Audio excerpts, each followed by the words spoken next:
What's going on YouTube? This is your boy Jeremy Frazier again, back at it again with another video here in sunny Florida. And I just want to give you guys a little taste of what I'm looking at right now. Very beautiful. Look at that right there. Yeah, I can definitely get used to this. I love this scenery. I love this weather. Much better than the snowy weather back home in Maryland, that's for sure. But let's get back to the topic of the day. I want to talk to everybody about dividend stocks versus growth stocks. Which one's better, which one you should do. So for me, personally, I like to diversify. I think a combination of both is that sweet spot. And depending on what point of life you're in, you might want to go heavier on the dividend side versus heavier on the growth side.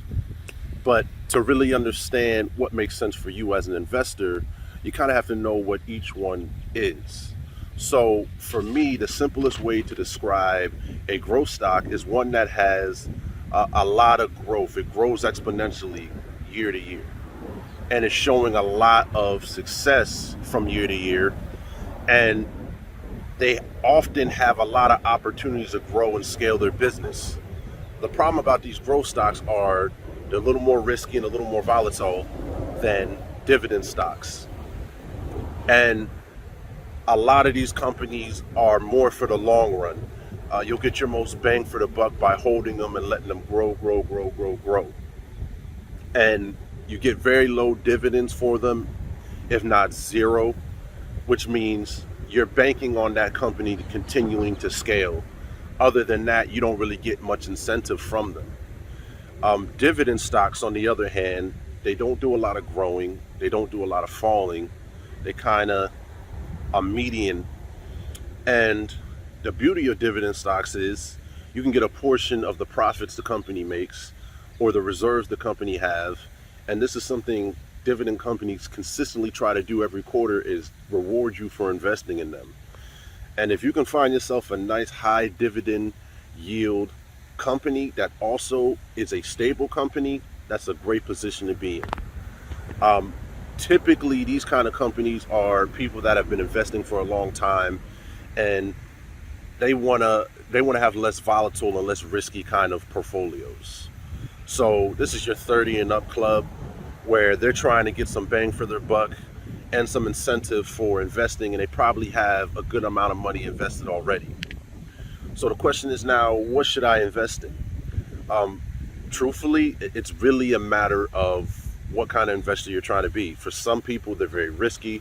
For others, they're less risky. Me, like I said earlier, I feel like spreading your wealth amongst dividend and growth stocks is the best bet. And as you get older, maybe you shift from growth to dividend.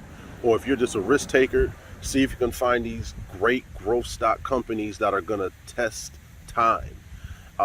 But once again, that takes an intelligent investor that has the resources to be able to know if that company has that capability. So always be careful on where you're putting your money and understand that nothing is guaranteed. But I don't think you should ever limit yourself to just one type of stock. Learn about them all, try them all, and see which one works best for you. Appreciate you guys listening to the video. I hope this helped you with trying to understand dividend versus growth stocks. Until next time. Put that work in. Put that work in, put that work in. What? Put that work in, put that work in. Put that work in, put that work in. Put that work in. Put that work in, put that They work got in. to catch up. Cause I'm too fast like Usain. Don't put me in no one-on-one, get cooked up. Well done, came about that low pond, but now I'm swimming with